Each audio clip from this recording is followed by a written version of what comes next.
100 miles of empty road stretches toward a town that forgot its own history.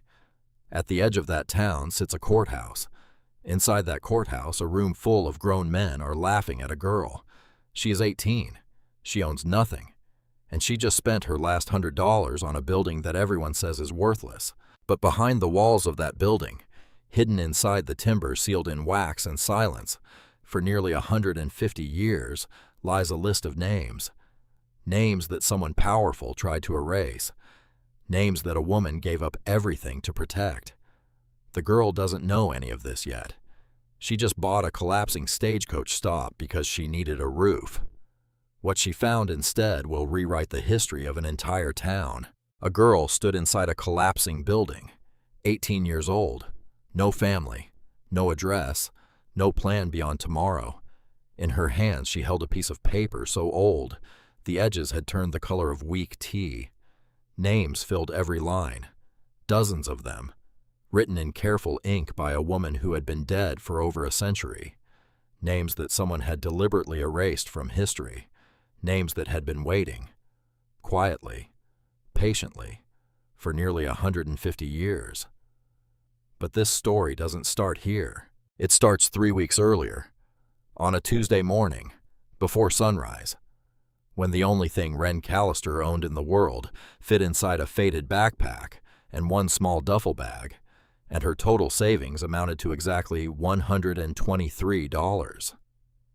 Mrs. Partridge woke her at 5, not with an alarm, not with a knock. She sat on the edge of the bed and placed one hand gently on Wren's shoulder. The way someone touches a person they're about to lose. The room was still dark. The house was quiet. 2 younger kids slept down the hall. They didn't know today was different from any other Tuesday. But Wren knew. She had known for months. "I made you toast," Mrs. Partridge whispered. "And there's coffee in the thermos by the door." Wren sat up slowly. She had already packed the night before, everything she owned, which wasn't much. A few changes of clothes, several paperback novels she refused to leave behind, no matter how heavy they made the bag. An old pocket notebook where she copied interesting facts from history books whenever she found them at the library. And that was it. That was 18 years of life. One backpack, one duffel bag, one notebook full of other people's stories because she didn't have enough of her own yet. Mrs. Partridge stood near the doorway. She was trying not to cry. Wren could tell because the woman kept adjusting her glasses even though they didn't need adjusting. "The rules are the rules," Mrs. Partridge said quietly, almost like she was apologizing to someone who wasn't in the room. "Once you turn 18, there are younger ones waiting. And the funding, I know. It's not that I want you to go. I know that too." Mrs. Partridge crossed the room in 3 quick steps. She pulled Wren into a hug so tight it pressed the air from her lungs, and while she held on, she slipped something into Wren's jacket pocket. Wren felt the folded bill against her fingers. "Don't," she said. "It's $20. It's nothing." "It's not nothing to you." Mrs. Partridge pulled back, wiped her eyes with the heel of her palm, gave a tight smile, lips pressed together, eyes doing all the work. "Don't ever believe you're alone," she said. "Even when it feels like it. Especially when it feels like it." Wren nodded. She picked up her bags. She walked down the hallway past the closed bedroom doors where 2 kids were still dreaming about things kids dream about. She stepped outside. The sky was just beginning to lighten along the edge of the hills, and the door closed behind her. Not with a slam, just a soft click. The sound of a chapter ending. Whether you're ready for the next one or not. $123. That's what she had. She counted it twice while sitting on a bench outside a gas station at 7 in the morning. Folded neatly inside her wallet. 2 20s, 3 10s, a 5, 18 ones, and the 20 Mrs. Partridge had slipped into her pocket.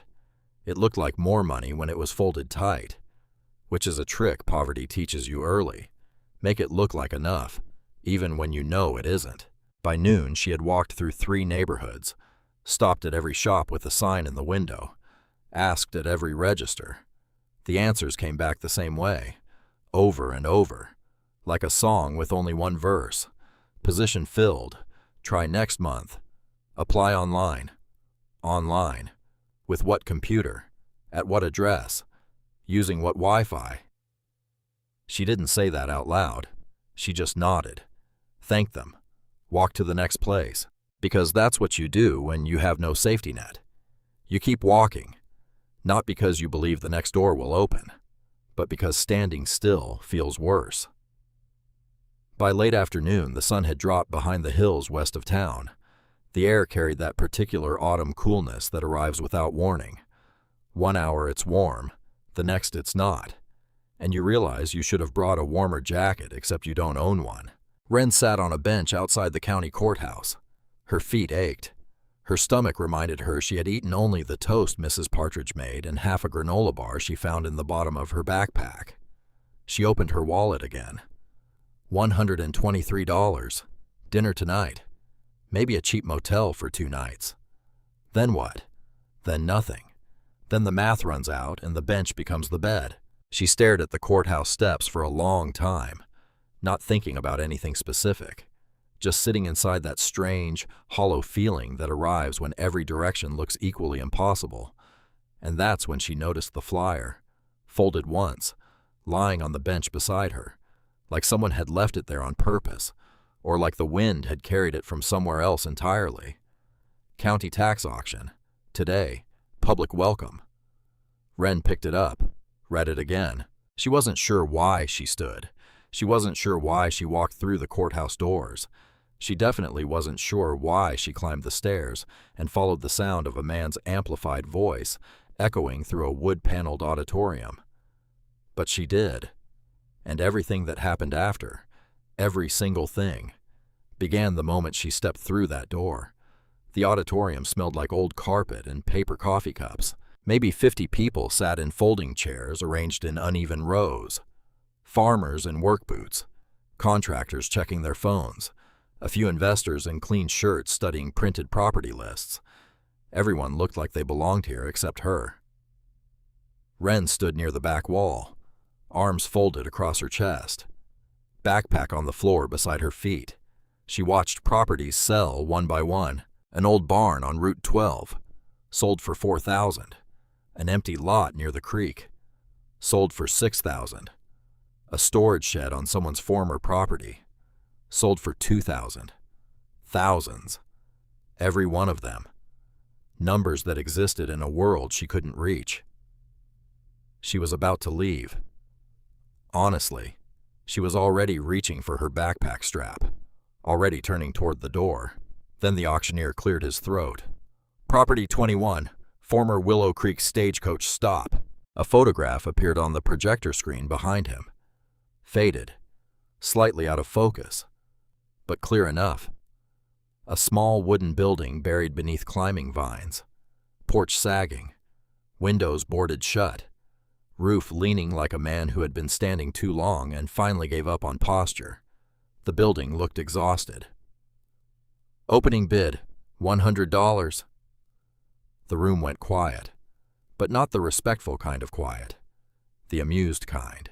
A man in the third row glanced at the photo and laughed. That place should have fallen down years ago. Another shook his head. Cost more to clear the land than it's worth. Nobody moved. Wren kept staring at the photograph. She didn't know why. She couldn't explain it then. She still can't fully explain it now. But something about that forgotten building held her attention the way certain faces do in old photographs. Not because they're beautiful, because they look like they have something left to say. She imagined travelers, 150 years ago, arriving after days on dusty roads, exhausted, uncertain, maybe frightened, walking through that door, hoping the next part of their journey would be easier than the last. Buildings like that held stories. She had read once that stagecoach stops were often the first safe place travelers reached after crossing hundreds of lonely miles. Safe. The word landed differently when you didn't have a place to sleep tonight. $100, the auctioneer repeated. Any bidders? Silence. Wren looked at her wallet.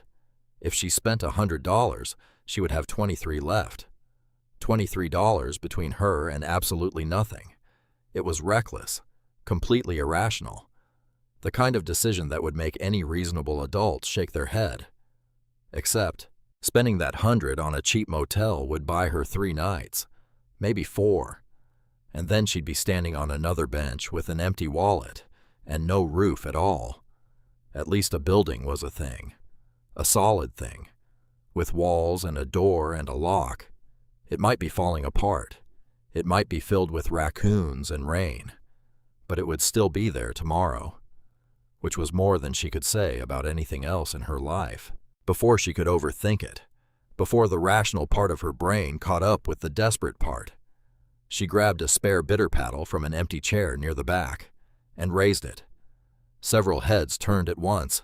The auctioneer looked past the crowd, found her standing there, 18 years old, backpack on the floor, holding a paddle like she wasn't entirely sure which end was up. $100, he said. From the young lady in the back. Quiet laughter rippled through the room. Poor kid doesn't know what she's buying. Hope she likes raccoons. Roof probably leaks worse than a tent. Wren felt her cheeks burn, but she didn't lower the paddle. Because here's the thing about having nothing. People think it makes you fragile. It doesn't. It makes you stubborn. When you've already lost everything, the fear of losing more stops working. Any advance on 100? Nobody answered. Going once. Silence. Going twice. A man near the front chuckled softly. Let her have it. Sold. $100. The room moved on. Property 22. An old feed store. Opening at 500. Nobody looked at Wren again. She stood frozen for nearly a full minute. Paddle still raised, heart hammering against her ribs. She had just spent almost everything she had on a building she had never seen in person. A building that everyone in this room believed was worthless, which either made her brave or made her the dumbest person in the county. She honestly wasn't sure which. The county clerk was kind about it. He didn't laugh, didn't look at her with pity, just handed her the papers, explained where to sign, watched her count out 520s from her wallet, with hands that trembled slightly. $23 left. He slid a weathered envelope across the counter. Everything we have on the property, inside, a heavy brass key attached to a faded leather tag, 3 worn words stamped into the leather, Willow Creek Stop. Nobody's used that key in decades, the clerk said, not unkindly. Good luck. Wren thanked him, took the key, followed a hand-drawn map toward the abandoned stagecoach stop several miles outside town. She walked for nearly 2 hours, past the last gas station, past the last mailbox, past the point where pavement turned to gravel and gravel turned to packed dirt with weeds growing through the cracks. The trees thickened, then opened, and there it stood, exactly as it had appeared in the photograph, except more so, more vine-covered, more weather-beaten, more forgotten. The roof leaned, but held. Wildflowers pushed through the broken porch steps, purple and yellow, growing in the spaces where wood had rotted away, which somehow made the building look less like something dying and more like something being slowly reclaimed by something alive. An old hitching post stood near the entrance. Its wood had turned silver with decades of sun and rain. Wren climbed the porch slowly. Each step creaked, but none broke. She held the brass key in both hands, slid it into the lock. For a moment, nothing. The lock refused. Then, a loud click, the sound of a mechanism remembering what it was built to do. The door swung inward. Cool air rushed out, carrying dust, old timber, and something else. A particular stillness that belongs to places that have been holding their breath for a very long time. Sunlight cut through cracked boards and fell across a long ticket counter. Wooden benches lined the walls. Faded travel notices hung beside broken lanterns. Shelves still held rusted tools and empty ink bottles, everything covered in years, decades. Dust so thick it had become part of the furniture. Wren stepped inside. She stood in the center of the room, alone, surrounded by objects that hadn't been touched by human hands in longer than she had been alive. "Well," she whispered, "I guess we're taking care of each other now." The building didn't answer, but it didn't collapse either, which, at that particular moment, felt like enough. She slept behind the ticket counter that first night, sleeping bag rolled out across the floorboards, backpack as a pillow, flashlight within arm's reach, uncomfortable, cold once the sun went down, mice scratching somewhere behind the walls, but dry, and hers. For the first time since leaving Mrs. Partridge's house that morning, she slept beneath a roof that nobody could take away tomorrow. She woke with birdsong, sunlight through broken shutters, dust floating in golden columns of light like tiny planets orbiting nothing. Breakfast was water and half a granola bar. $23. Every penny mattered now. She started cleaning, opened every window that still moved, swept piles of leaves and broken glass toward the door with an old broom she found leaning against the wall. Cobwebs in every corner, mouse droppings on every shelf, years of neglect packed into every crack and crevice. The work was slow, repetitive, exhausting, and satisfying in a way she hadn't expected. Each clean section made the station feel less like a ruin and more like a place where something had once mattered. Behind the ticket counter, she found rusted lanterns, a cracked coffee pot, stacks of faded ticket books tied with string so brittle it crumbled when she touched it. She opened one carefully. Names, dates, destinations, prices, written in neat handwriting by someone who took their work seriously. Wren imagined tired travelers standing exactly where she stood now, purchasing tickets to places they had never seen, hoping the next town would be better than the last. She smiled. Maybe she wasn't so different from them. Around midday, the sound of an engine. Wren hadn't heard a vehicle since arriving. The road leading to the station was barely a road anymore, more like a suggestion made of dirt and memory. A dusty pickup truck stopped near the old hitching post. The engine rattled and died. A man climbed out slowly, tall, lean, white hair beneath a canvas hat, camera hanging from a strap around his neck. He removed his hat when he saw her standing on the porch. Old-fashioned courtesy, the kind that belongs to a generation that still believes in it. "Didn't expect anyone to answer the door," he said. Warm voice, unhurried. "Name's Silas Drummond." Wren introduced herself, explained she had purchased the station at yesterday's auction.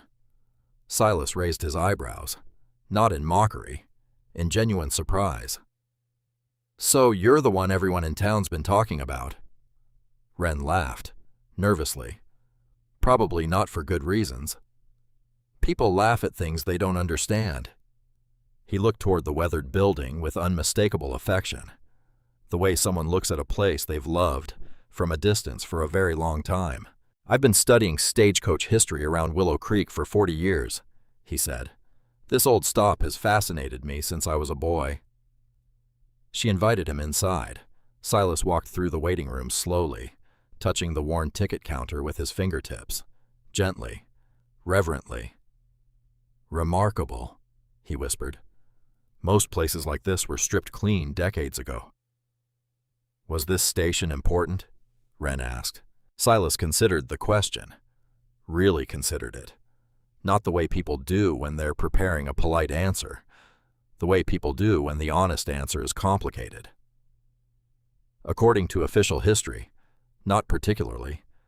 Travelers stopped here for meals, fresh horses, a night's rest.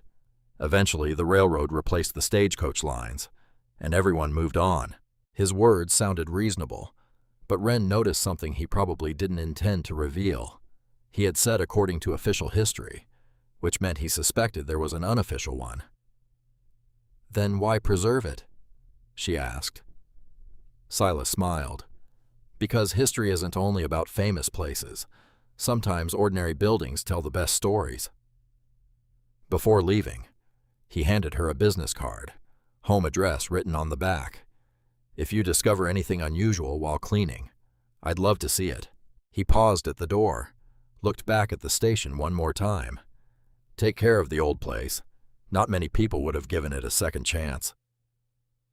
After his truck disappeared down the dirt road, Wren stood alone on the porch for a long time. She didn't feel quite so alone anymore. She went back to work, scraping old paint from the walls behind the ticket counter. Years of smoke and dust had darkened the wood almost black. Layers of grime peeled away beneath the edge of a putty knife. Then, something beneath the surface. Tiny carved symbols, running horizontally across one of the wooden beams. Not decorative, not random, deliberate, evenly spaced. Repeated patterns that looked like they had been made with a sharp blade by someone who knew exactly what they were doing. Wren brushed away more dirt until several complete symbols became visible. She had seen markings like these before, in history books at the library, route markers, travel signs, codes used by stagecoach companies or independent station keepers to communicate information that wasn't meant for passengers. She couldn't identify them specifically, but she knew they mattered. She copied each one into her notebook. Carefully, symbol by symbol. If Silas truly knew local transportation history, he might recognize them. The next afternoon, another engine. This one sounded different, smoother, more expensive. A polished black SUV rolled into the clearing. It looked absurdly out of place beside the collapsing station, like a tuxedo at a campfire. A man stepped out, 50s, well-dressed, clean shoes that had never touched dirt like this before today. He carried a leather portfolio under one arm and walked with the confidence of someone who expected every room to rearrange itself around him. "You must be the new owner." Pleasant voice, practiced smile. "Garrett Leland." Wren nodded cautiously. "Can I help you?" Garrett glanced around the property, not the way Silas had. Silas had looked at the building with love. Garrett looked at it with measurement, calculating square footage, estimating acreage, seeing not what the place was, but what the land beneath it could become. "Actually, I hope I can help you." He adjusted his portfolio. "I own property nearby, plans for development in this area. I understand you just purchased the station yesterday." "That's right. I'll save you a great deal of trouble." The smile widened. "I'll buy it from you today. Cash." Wren looked back at the building. 24 hours ago, everyone laughed because she spent $100 on it. Now someone wanted it immediately. Something about that math didn't add up. "I'm not looking to sell," she said.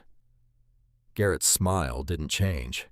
Not exactly, but something behind it shifted, like a window closing, just enough to feel the draft stop. "You'd make an easy profit." "Maybe." "Think about it. Restoring a place like this costs far more than buying it." He handed her a business card, heavier paper than Silas had used, embossed lettering, the kind of card that says I have money and I want you to notice. "If you change your mind, call me." He turned back toward his vehicle, then stopped. And this was the part Wren replayed in her mind for days afterward. He didn't ask what she had found inside the station. He asked if she had fixed anything yet. "Have you started any renovations?" he said, casual, like it didn't matter. But it mattered, because it meant he didn't want her to change the building. He wanted it to stay exactly as it was, which meant he believed something was still inside it. Wren watched the SUV disappear down the dirt road. Dust hung in the air long after the engine sound faded. She slipped his card into her pocket beside Silas Drummond's. 2 visitors in 2 days. One who loved the building's history, one who loved the land beneath it, and one question she couldn't stop asking herself. If this place was truly worthless, why had Garrett Leland arrived so fast? She went back inside, determined not to let the question distract her. Evening light came through the windows at a low angle now. casting long shadows across the floorboards, turning dust into gold and cracks into dark rivers. Wren stepped across the worn planks behind the ticket counter. 1 step, 2 steps, 3. Then her boot landed on a board that shifted. Not much, just slightly, a hollow sound, different from every other board she had walked across. She stopped, knelt, pressed her palm against the plank. It moved, just enough. A gap appeared along one edge, wide enough for her fingers. She pulled. The board lifted, and beneath it, hidden in a shallow space between the floor joists, sat a small leather pouch, dusty, carefully tied shut, deliberately placed, not forgotten, hidden. Wren carried the pouch to the ticket counter, set it beneath the flashlight, stared at it for a full minute before touching the faded cord. Her hands were steady, which surprised her, because her heart was not. She loosened the knot. Inside, several folded ticket stubs, and a small stack of brittle papers wrapped in waxed cloth. The wax had done its job, remarkably well. 150 years underground, and the papers had survived. Most ticket stubs were faded almost blank, but a few names remained legible. Willow Creek to Red Hollow, Willow Creek to Mill Crossing, dates from the late 1870s. She examined them one by one. At first, they seemed ordinary, routine passage records from a routine station, until she noticed the handwritten numbers beside the printed serial marks, numbers that didn't follow any sequence she recognized, added later, in different ink. Someone had marked these tickets after they were issued, someone who wanted to remember something about these particular passengers.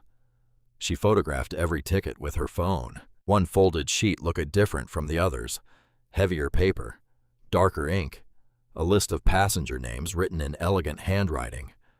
But the lower half had been destroyed by moisture. Brown stains had consumed entire lines. Only fragments survived. Partial surnames, scattered initials, the ghosts of people whose full names might never be recovered. Wren sat alone in the darkening station, holding pieces of a story she couldn't yet read. She needed help. She visited Silas the next morning.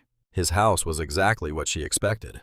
Books everywhere, framed Stagecoach photographs covering the walls, shelves filled with transportation artifacts collected over decades, the home of a man who had spent his life caring about things most people drove past without noticing. He examined her photographs carefully. His expression changed immediately. "These are genuine Stagecoach tickets," he said quietly. "I've seen similar ones in museums." He studied one image more closely, then leaned back in his chair. "Interesting. What? These handwritten numbers weren't part of the original ticket design. Someone added them later." Wren waited. "You should visit Nora Sutfield at the county archives," he said. "She specializes in old transportation records. If anyone can decode those numbers, she can." 20 minutes later, Wren entered the modest archives building downtown. Nora Sutfield sat behind a wide table covered with historical maps, reading glasses pushed up into dark hair streaked with gray. She looked up with an easy smile. "Can I help you?" Wren explained, showed the photographs, laid them across the table. Nora adjusted her glasses, leaned close. "These are remarkable." She enlarged one image on her computer screen, increased the contrast, adjusted the brightness. Faded handwriting slowly emerged from the damaged paper, like a face surfacing from underwater. "Here's a surname," Nora said, "and another." She opened a thick archive database, surviving passenger registers from the old Stagecoach company, original records preserved by the county for over a century. She searched, cross-referenced, searched again, then frowned. "That's strange. What is—" Nora turned the monitor toward her. "These names don't appear in the official passenger lists." Wren blinked. "Could the records be incomplete?" "Possibly." Nora searched another year, then another. Same result. The ticket serial numbers match authentic company records perfectly. The tickets are real. Someone definitely traveled on them. She paused. But several passengers simply aren't there. Their names exist on the tickets, but not in any company register. Wren looked at the photographs again. So they traveled, but nobody recorded them. Nora folded her arms. Or someone removed their names later. The room felt different after she said that. Not colder exactly, but more serious, as though the air itself understood that what had started as an old building and some dusty papers had just become something else entirely. That evening, back at the station, Wren spread her notebook across the ticket counter and copied every recovered name beside the carved route symbols she had discovered 2 days before. 2 mysteries, apparently unrelated, except they both lived inside the same building, hidden by the same walls, preserved by the same silence. She started measuring rooms. Standing inside the main office behind the counter, she counted each step from wall to wall, 12 steps. Then she walked outside and measured the same distance from the exterior. 15 steps. She measured again, slowly, carefully. The difference remained. The rear wall was thicker than it needed to be.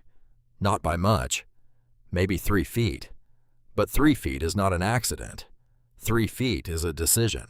Someone had built unused space into this building. On purpose. She walked along the interior wall, tapping with the wooden handle of a screwdriver she had found while cleaning. Most sections sounded solid, dense, the dull thud of timber against timber.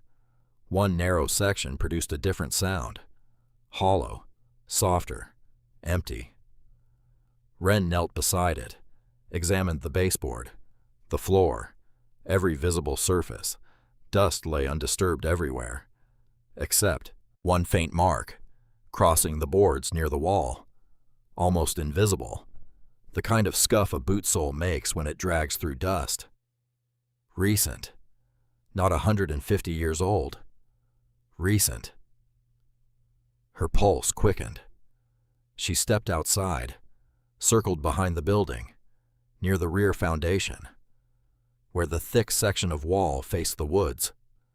Crushed weeds, a narrow path, leading toward the same section she had measured inside. Someone else had been here, recently, standing in this exact spot, looking at this exact wall. Footprints too fresh to belong to anyone from another century. Wren slowly looked back at the quiet building. Whoever had searched this place before her had been looking for something behind that wall, and they hadn't found it. She barely slept that night. The fresh footprints circled through her mind like a song she couldn't stop humming. Someone knew about this building. Someone had searched it. Someone was looking for whatever was hidden inside that too thick wall. And Garrett Leland had asked if she'd started renovations. Stop. Don't jump to conclusions. You don't know anything yet. But her gut was louder than her logic. Morning came. She made a decision. Instead of tearing walls apart or forcing open panels, she would examine the building the way its original builders had assembled it. With patience. She measured every room again, confirmed the discrepancy behind the ticket counter, then studied the counter itself. Years of scratches covered its surface, worn smooth by thousands of hands that had once reached across it to buy tickets to somewhere else. Behind it, shelves, where ledgers and schedules and cash drawers would have been stored. Nothing unusual. Until she noticed one narrow shelf mounted lower than the others. It blocked part of the wall, and it looked as though it had never been moved. Not once. In over a century. Wren knelt beside it, examined the fasteners. 4 handmade wooden pegs. Not iron nails. Wooden pegs. Every other repair inside the building used iron nails. Every shelf, every bracket, every reinforcement, iron, except this one. Someone had assembled this particular shelf differently, deliberately, using a method that could be reversed without tools, without noise, without leaving marks, working slowly. She eased each peg free with the blade of her pocket knife. The shelf loosened. She pulled gently, and the entire section rotated outward, like a door, with a long groan that sounded like the building exhaling after holding its breath for 150 years. Behind it, a doorway. Cool air drifted through the opening, carrying the smell of sealed wood and undisturbed time. Wren switched on her flashlight, stepped through. The hidden room was small, no larger than a storage closet, but everything inside had been preserved with extraordinary care. A sturdy wooden desk against one wall, shelves lined with bound ledgers, coat hooks near the entrance, a cast-iron stove in one corner, still surrounded by firewood that had turned gray with age. This wasn't a forgotten storage room. This was a private office, intentionally removed from public view, maintained by someone who wanted to work without being seen. Wren photographed everything before touching anything. The way she had taught herself from library books about archaeology and historical preservation.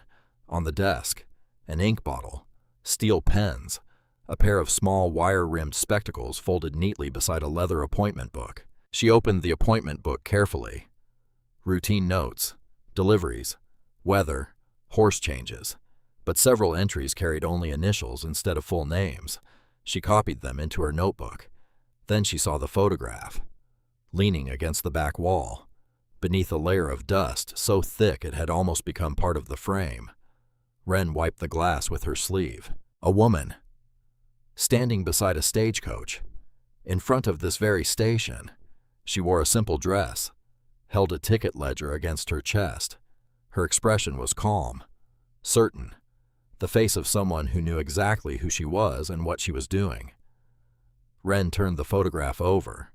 On the back, in elegant handwriting, Eleanor Voss, Willow Creek Station, 1878. "Hello, Eleanor," Wren whispered.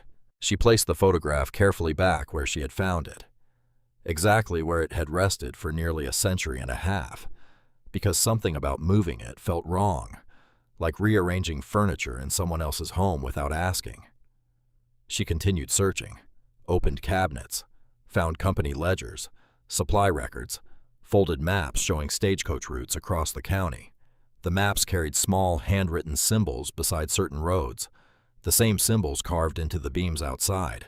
Then she found the notebook, leather-bound, worn soft with use.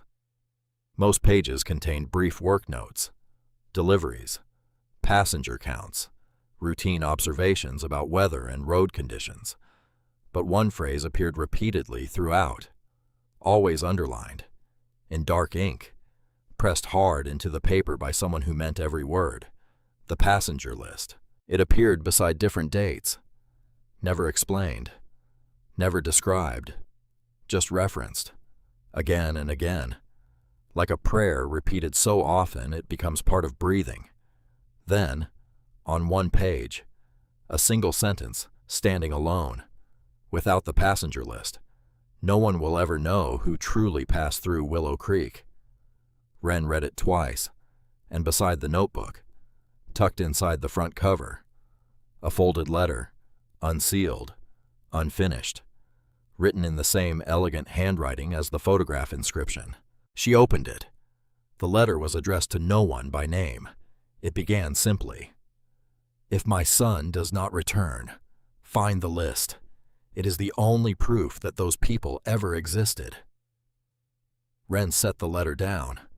Her hands were shaking now, because the story had just changed. Eleanor Voss hadn't merely hidden a document. She had hidden evidence. She had a son who disappeared.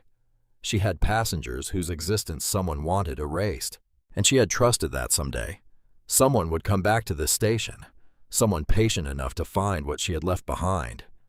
Wren looked around the small hidden office, at the careful shelves, the organized ledgers, the spectacles folded neatly on the desk, as though Eleanor had just stepped out for a moment. The room didn't feel abandoned. It felt like it had been waiting for exactly this. Outside, the evening sun painted the old station in shades of amber and rust. Shadows stretched across the porch where a century and a half of travelers had once stood, watching for approaching coaches.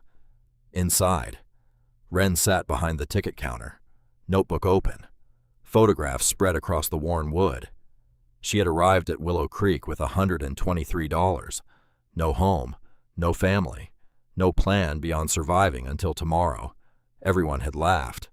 Nobody was laughing now, because the girl who bought the collapsing Stagecoach stop had just found something that nobody believed existed.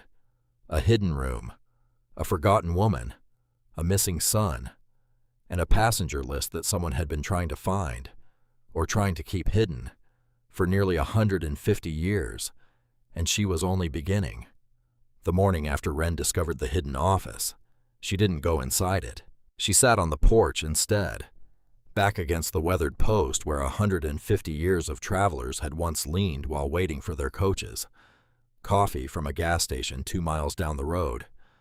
Granola bar broken into small pieces to make it feel like more than it was. $17 left. She should be terrified. And she was, somewhere beneath the surface. But the terror had company now, because sitting beside it, quiet but stubborn, was something else. Curiosity, the kind that doesn't let go once it grabs you, the kind that wakes you at 3 in the morning and whispers, "But what if there's more?" There was more. She could feel it. Eleanor Voss had hidden that office behind a rotating shelf, secured with wooden pegs instead of nails, which meant she built it to be opened again, by someone specific. At some future moment she couldn't predict but clearly believed would come. And she had written a letter about a son who didn't return, and she had underlined the same phrase, over and over. So, Wren finished her coffee, folded the wrapper from the granola bar into her pocket, because even trash felt wasteful when you had $17, and went back inside. This time she approached Eleanor's office like an archaeologist would, slowly, methodically, recording everything before moving anything. She started with the ledgers on the shelves, company records, deliveries of oats, lantern oil, horse feed, wagon axle grease, the ordinary machinery of a stagecoach station in the 1870s and 1880s. Most of it told her nothing she didn't already suspect. The station had operated normally. Passengers arrived, horses were changed, schedules were maintained, until she reached a ledger dated 1879. The binding cracked slightly when she opened it. Pages yellowed to the color of old teeth, but the handwriting remained precise. Careful, Eleanor's hand. Routine entries filled most pages. Feed deliveries. A note about replacing a broken wheel spoke. Comments about heavy rain delaying the Tuesday coach. Then, near the back, 12 pages were missing. Not torn out carelessly. Cut. Clean edges. Someone had used a blade, a razor, or a sharp knife, slicing each page free with the kind of precision that suggested they knew exactly which pages they wanted and didn't want to damage the ones on either side. Wren counted the stubs. 12. Exactly 12 pages removed. She photographed the damage from every angle, then continued. In another ledger, a single line that stopped her cold. Passenger records transferred separately. No explanation of where, no description of why. Just that sentence, followed by Eleanor's initials, transferred separately, which meant the passenger records had been deliberately removed from the normal books, by Eleanor herself, and placed somewhere else. Wren copied every word into her notebook before moving to the bundle of letters she had found inside the wooden chest the day before. The unsealed envelopes, written by different hands, none addressed to Eleanor by name. All addressed to the station keeper. She had read one before finding the hidden office. Now she read them all. The first thanked an unnamed woman for providing shelter during a winter storm. Practical gratitude. Nothing unusual. The second described a family arriving safely after what it called a dangerous journey. And then the phrase, "Your kindness when no one else dared to help." Dared. Not wanted. Not bothered. Dared. Helping these travelers had required courage, not just kindness. The third letter made Wren sit down on the dusty floor and read it 3 times. "You told us our names would remain safe until we reach the valley. Our children will never forget what you did for us. Safe names. Wren remembered Nora's discovery. Passengers who appeared on tickets but vanished from official registers. Names that existed on paper but disappeared from every company record. Those missing names suddenly felt less like a clerical error and more like a deliberate act of protection. Eleanor hadn't lost those names. She had hidden them. Wren carried copies of everything to Silas Drummond's house that afternoon. He welcomed her with tea. No questions until she was ready. The patience of a man who had spent 40 years learning that history reveals itself on its own schedule. Then she showed him the letters. Something settled behind his eyes, the look of a man confirming a suspicion he'd carried for a very long time. "These aren't ordinary thank you notes," he said quietly.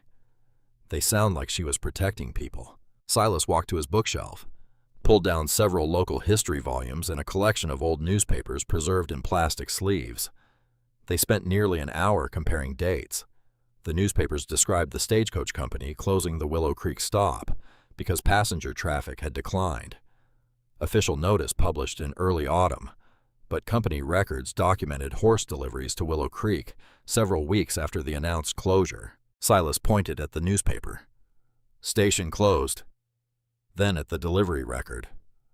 "Fresh horses delivered 3 weeks later." "If the station was closed," Wren said slowly, "why did it still need horses? Maybe the newspaper didn't know the whole story." He searched further. Another article, brief, buried on an inside page. Barely 3 lines.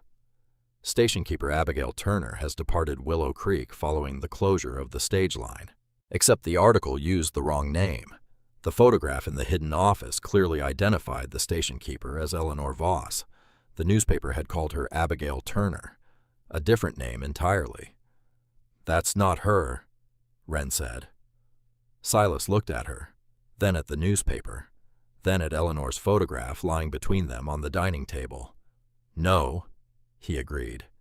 "It isn't," which meant one of 2 things. Either the newspaper had made a mistake, or Eleanor Voss had already begun disappearing before anyone noticed she was gone. Silas opened another folder. Oral histories. Interviews collected decades ago from elderly residents who remembered fragments of the old stagecoach days. Most contained nothing useful. Routine memories about freight and weather and changing horses. One interview, from a rancher's granddaughter. A single sentence buried between stories about cattle prices and harsh winters. Miss Eleanor always said every traveler deserved a fair chance. Didn't matter who they were or where they came from.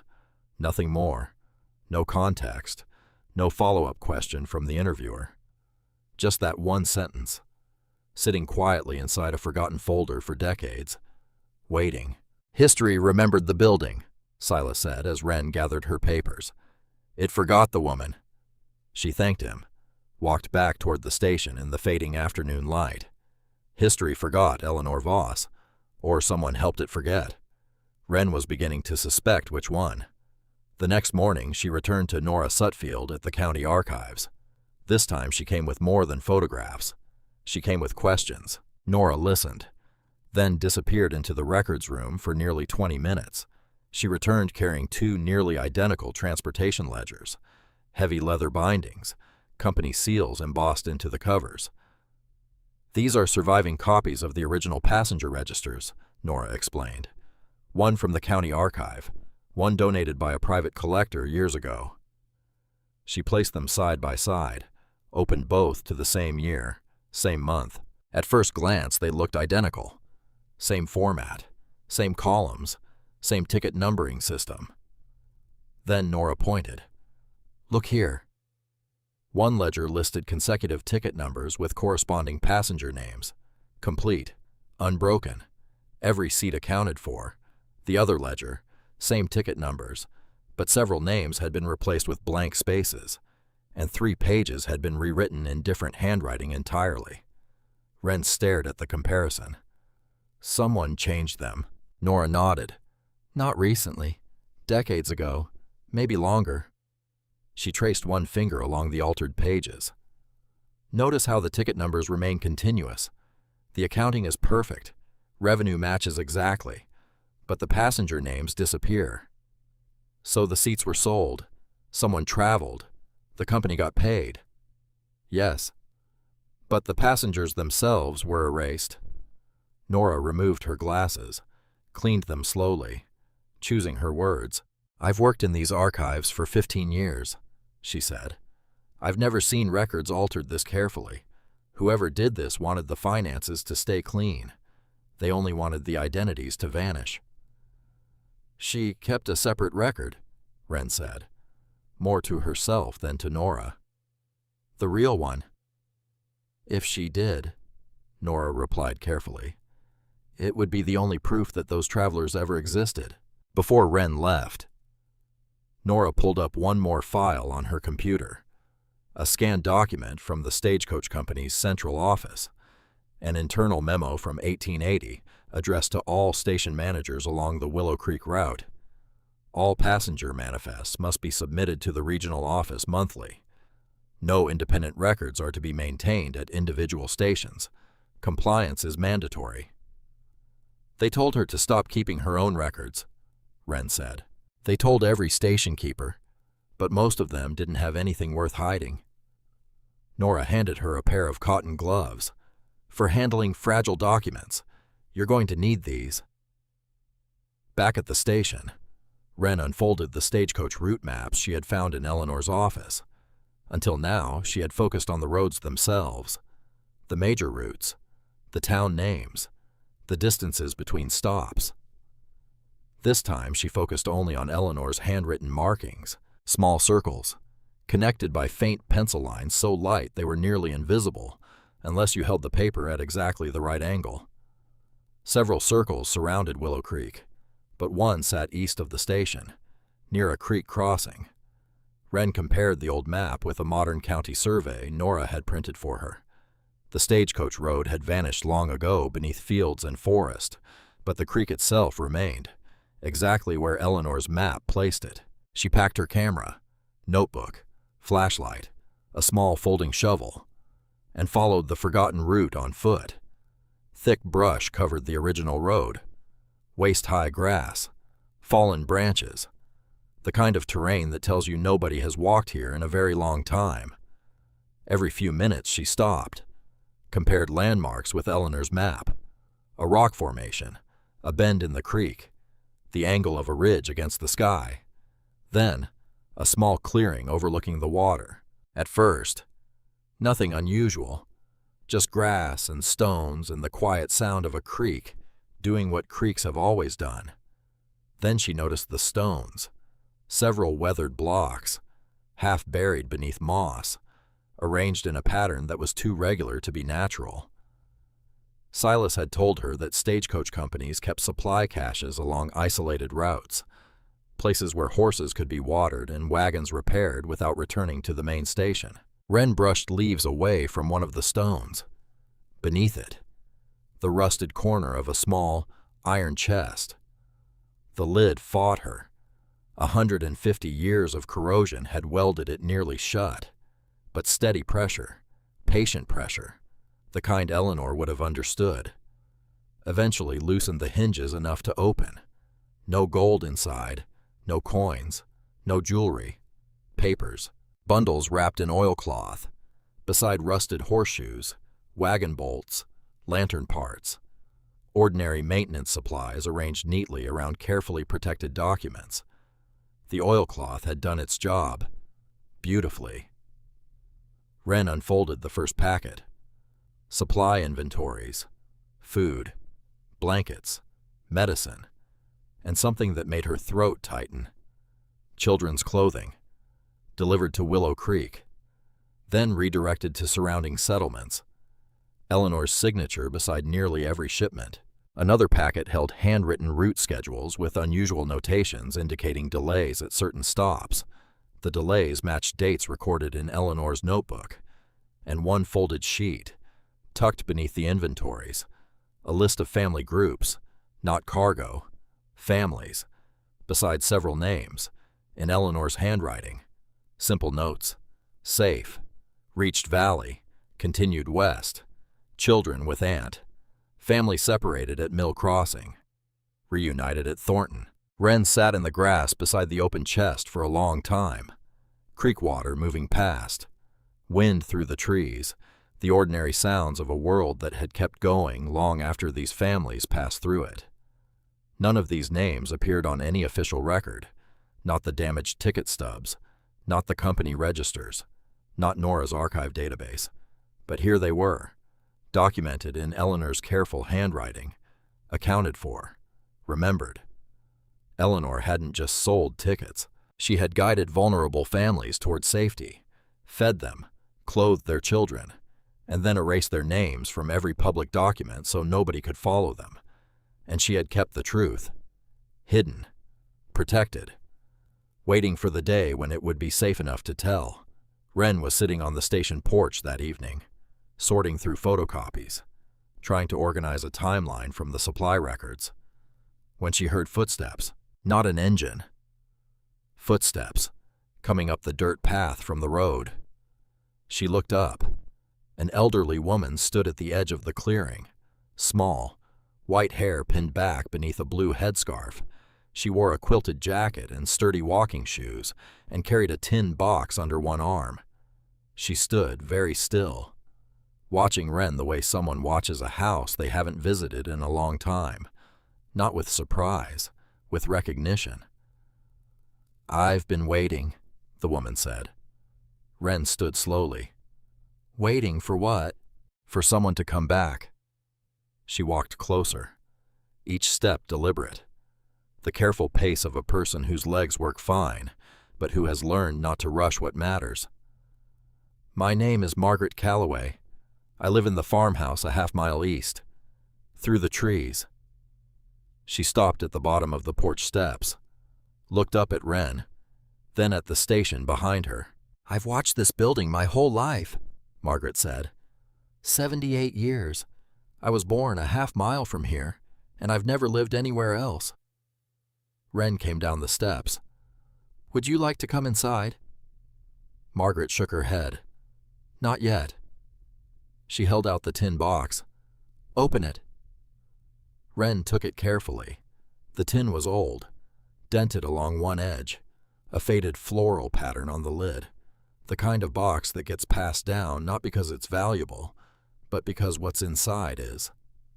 She lifted the lid. Inside, a single letter, folded once. The paper had yellowed but remained intact. Beside it, a small daguerreotype photograph, a family, mother, father, 3 children, standing beside a wagon loaded with belongings. "That letter was written in 1879, Margaret said. "It's been in my family for 4 generations, mother to daughter, mother to daughter. My grandmother gave it to my mother gave it to me." Wren unfolded the letter carefully. The handwriting was shaky, written by someone who wasn't practiced at writing but needed desperately to say what they had to say. It was addressed to the woman at the Willow Creek station. "You saved us when nobody else would open their door. You fed our children when we had nothing. You told us which road was safe and which was not. You kept our names out of the books so the men looking for us would find nothing. We are alive because of you. Our children are alive because of you. We will never forget." Wren read it twice. Her vision blurred slightly on the second pass. She blinked hard, looked up.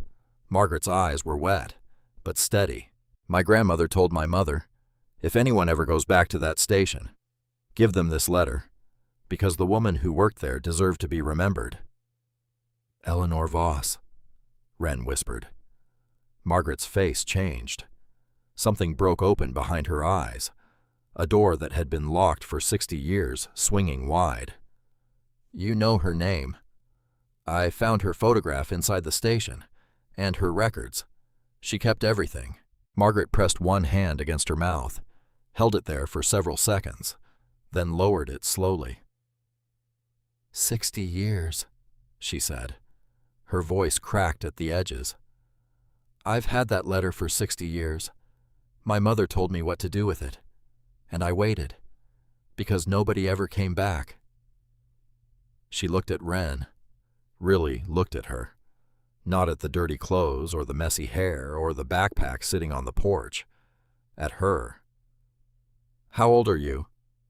18 Chahan. Margaret laughed softly, a laugh that arrived because something was so unexpected, it broke through every defense she'd built. 18. The whole town laughed at you for buying this place, and you're the one who found her. She finally climbed the porch steps, slowly, one at a time, and sat in the chair Wren had dragged from the waiting room the day before. "Sit with me," she said.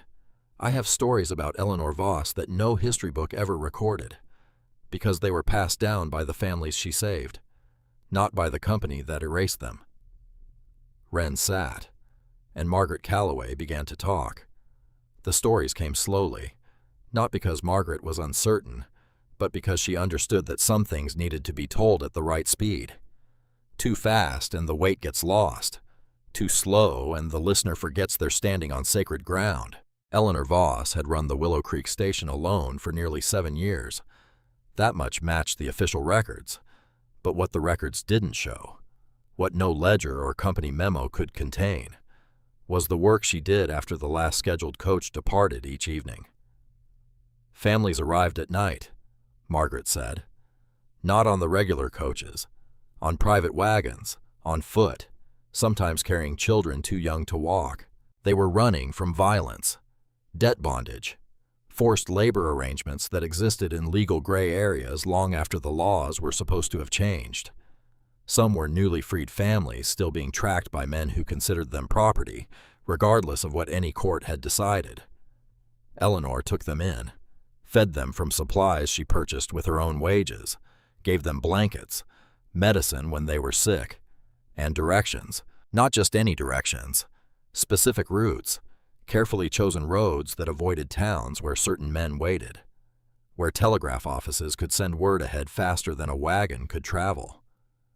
Eleanor had mapped every back road, every creek crossing, every abandoned cabin where a family could shelter for a night without being seen. She didn't just help them pass through, Margaret said. She helped them disappear, and to make that disappearance complete, she kept 2 sets of records. The official company ledger showed normal passenger traffic, names that matched, numbers that balanced, everything the regional office expected to see. The hidden register, the one she called the passenger list, contained the real names, the true destinations, the actual identities of every family she helped. "Why hide the real names?" Wren asked. "Because if the company found out, they would have reported every family to the men searching for them. Not out of cruelty necessarily, out of obligation. The company had contracts, agreements with county officials, business relationships that depended on cooperation." Margaret paused, adjusted the headscarf that had slipped slightly during the telling. Eleanor understood something most people don't. Rules protect the system, not always the people inside it. And sometimes protecting people means breaking the rules quietly enough that nobody notices until it's too late to undo what you've done. Wren thought about that sentence for a long time afterward. "What happened to her?" she asked. Margaret shook her head slowly. "The stories disagree. Some say she left voluntarily, moved west under a different name. Others say she was forced out when the company discovered discrepancies in the records. My grandmother believed Eleanor chose to disappear, to protect the families she had already helped, because if she stayed, someone would eventually ask questions she couldn't answer without revealing everything. She sacrificed herself. She sacrificed her name, her place in history, her connection to every person she had ever helped, so that their names would stay safe." The evening had turned cold, stars appearing one by one above the tree line. The station creaked softly in the wind. Margaret stood slowly, gathered her tin box. "Keep cleaning that station," she said. "Eleanor left more inside those walls than anyone realizes. I always believed that. Now I know it's true." She patted Wren's hand once, firmly. "The way you touch someone when you're saying something important without words." Then she walked down the steps and disappeared into the darkness toward the farmhouse 1/2 mile east. And Wren sat alone on the porch, listening to the silence that follows a story someone has been carrying for 60 years. 3 days passed. Good days, quiet days. Wren cleaned, photographed, documented. She visited Nora with new material from the supply chest. They compared dates, cross-referenced families, built a timeline that grew more detailed with every session. Nora decoded the carved symbols on the station's beams using a 19th century transportation manual she located in a university collection. They were route markers, Stagecoach shorthand. Station keepers used them to communicate information that passengers weren't meant to see. Lift the booking frame. That was the first translated sequence. Booking frame, Nora repeated. The wooden frame that supported the ticket ledger on the counter, where station clerks recorded every passenger before issuing tickets. Wren smiled. She wasn't talking about the floor. She was talking about the counter itself. More symbols followed, scattered throughout the station, on ceiling beams, on door frames, on the underside of shelves, each one a breadcrumb, left by a woman who understood that someday the right person would follow them. And then the good days ended. Garrett Leland returned on a Wednesday. Same SUV, same polished shoes, same practiced smile. But this time he didn't come alone. A woman in a gray suit sat in the passenger seat. She didn't get out. Garrett stepped onto the porch carrying a manila envelope. Miss Callister. Mr. Leland. I wanted to deliver this personally, as a courtesy. He handed her the envelope. Inside, a formal notice from the County Planning Commission. Surrounding properties had entered preliminary review for commercial development. The Willow Creek Stagecoach stop, being located within the designated assessment area, would undergo a mandatory structural inspection within 30 days if the building failed to meet minimum safety and preservation standards. The county reserved the right to condemn the structure and reclaim the land for public use. 30 days. Wren read it twice. Her face didn't change. She had learned a long time ago in foster care that showing fear in front of people who expected it gave them exactly what they wanted.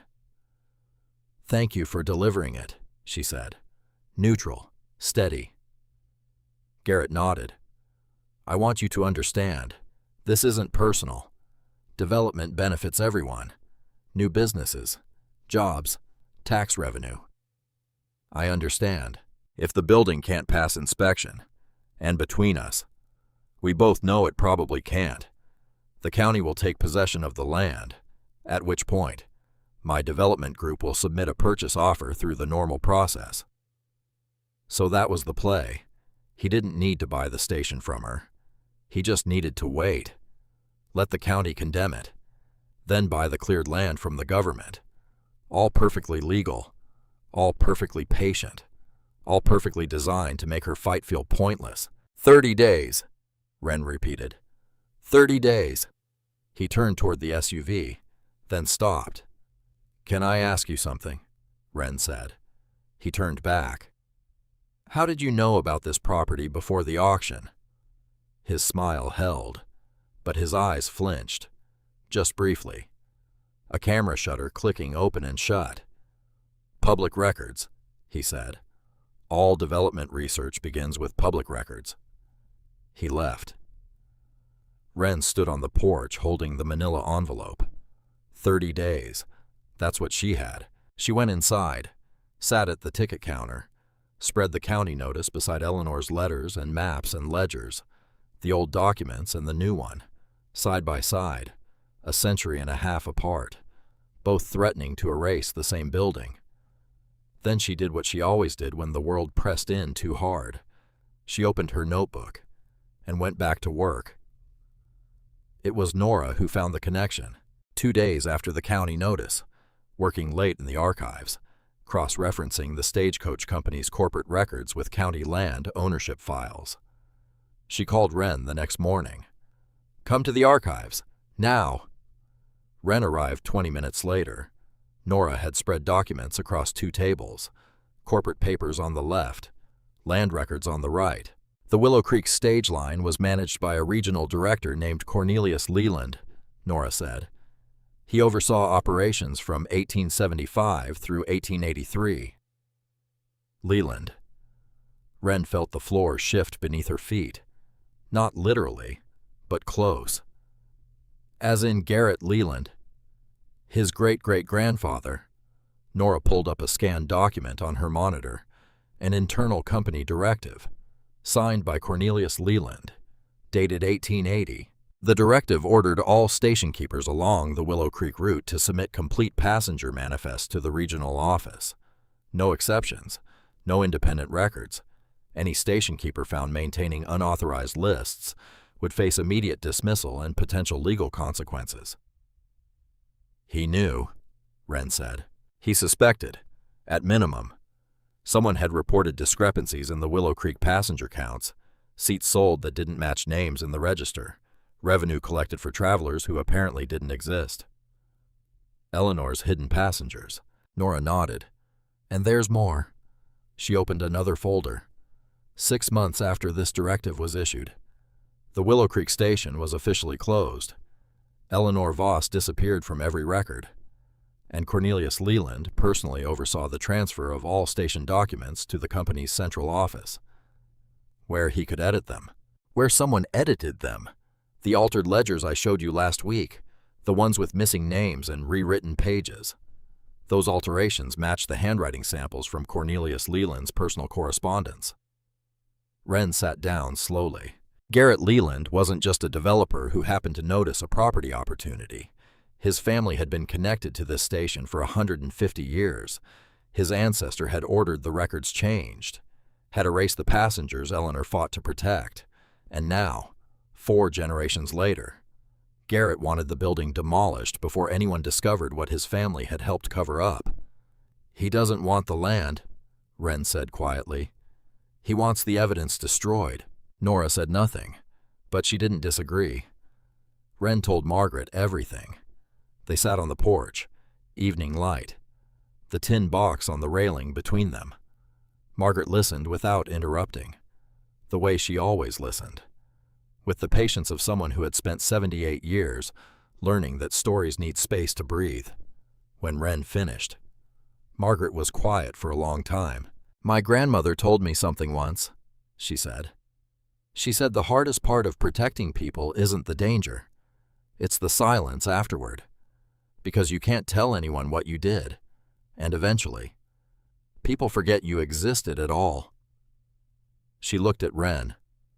That's what happened to Eleanor. She protected those families so well that even the act of protecting them disappeared. And now, someone wants to make sure it stays disappeared. I have 26 days, Wren said.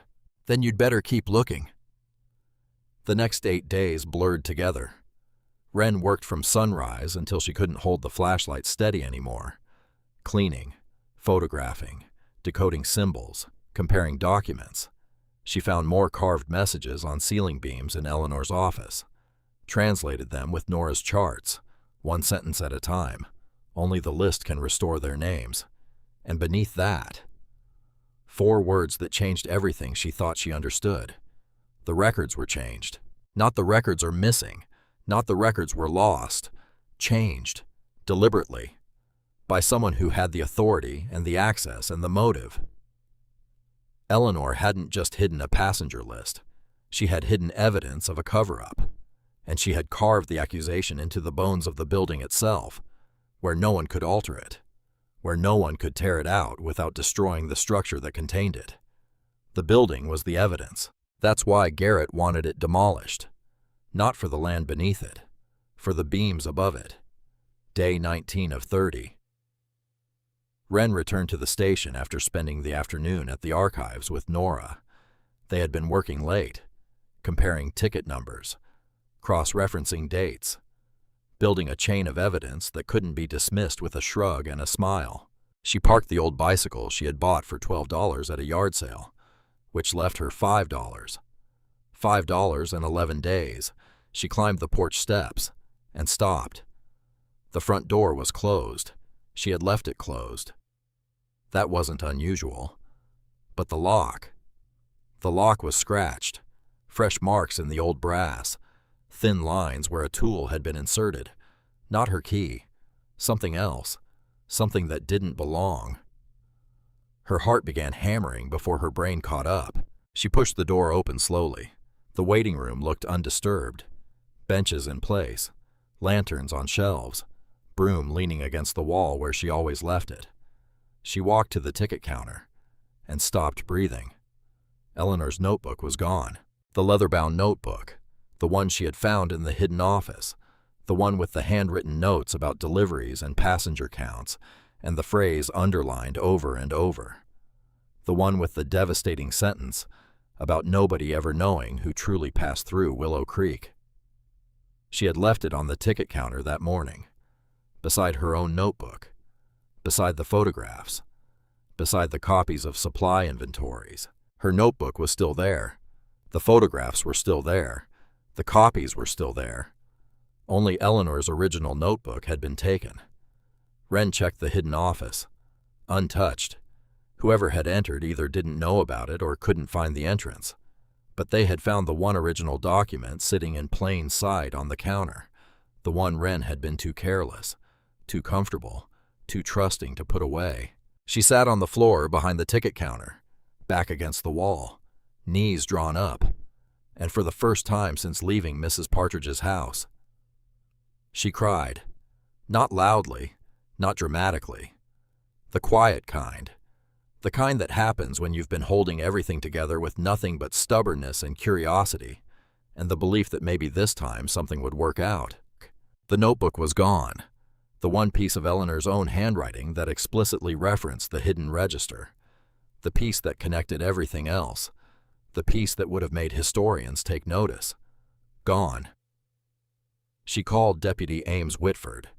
He arrived 40 minutes later, calm, professional, thorough. He examined the lock scratches, photographed the door, walked the perimeter of the building. Forced entry, he confirmed. Not sophisticated, but deliberate. They knew what they were looking for. Can you find out who did it? Ames removed his hat, ran one hand through his hair. I can file a report. I can document the damage. But without witnesses or surveillance, and out here, there's neither. He paused. Do you have any idea who might want something from inside this building? Wren thought about Garrett Leland, about his polished shoes and practiced smiles, about his ancestor's name on the company directive that ordered Eleanor to stop keeping independent records. But suspicion isn't evidence, and Wren had spent enough time with Nora Sutfield to understand that accusations without proof cause more damage than silence. I don't know, she said. Ames looked at her steadily. He didn't believe her, but he respected the answer. Lock up carefully tonight. If anything else happens, call me. Doesn't matter what time. He left. Wren locked every window, secured the hidden office, checked the front door twice. Then she sat on the porch in the dark, alone, until she wasn't. Footsteps on the path, slow, familiar. Margaret Calloway appeared at the edge of the clearing, carrying a thermos and a blanket. Saw the deputy's truck from my window, she said. She climbed the steps without asking permission, sat in the chair beside Wren, poured 2 cups of something hot. What happened? Wren told her. The break-in, the stolen notebook, the county deadline.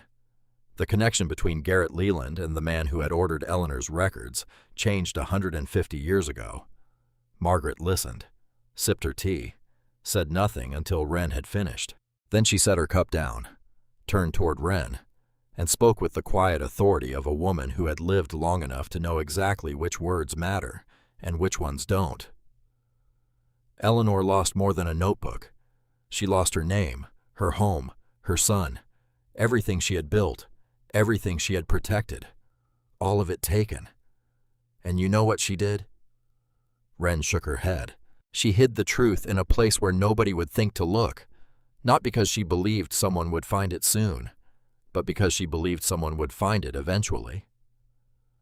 Margaret reached over and placed one hand on Wren's arm. You have 11 days, and you have something Eleanor never had. What? Proof that someone doesn't want you to find what she left behind, which means it's still here, because if they had already found it, they wouldn't need to steal a notebook. Wren looked at her. Margaret smiled. Not a reassuring smile, a certain one. The difference matters. Keep looking, Margaret said. She hid it well enough that 150 years of silence couldn't bury it. A man with a lockpick certainly didn't find it in one afternoon. The night was cold. The stars were sharp. The old station creaked in the wind, and somewhere inside its walls, hidden by a woman whose name had been erased from every record except the ones she carved into the building itself, the passenger list waited. 11 days. 11 days. Wren woke before sunrise. Eyes open before her brain remembered why her chest felt heavy. Then it came back. The stolen notebook. The scratched lock. The empty space on the ticket counter where Eleanor's handwriting had rested the night before. Gone. She lay inside her sleeping bag on the floor of the old station, staring at the ceiling, counting the beams she could see in the gray light. 7 beams. 7 pieces of timber that had held this roof in place for 150 years, through storms and silence and neglect and time, still standing, which was more than she could say for her confidence at 3 in the morning. But morning has a way of rearranging fear, not removing it, just making it smaller. The kind of weight you can carry if you stop trying to pretend it isn't there. She sat up, drank water from a bottle that was almost empty, ate the last cracker from a box Margaret had brought 2 days ago.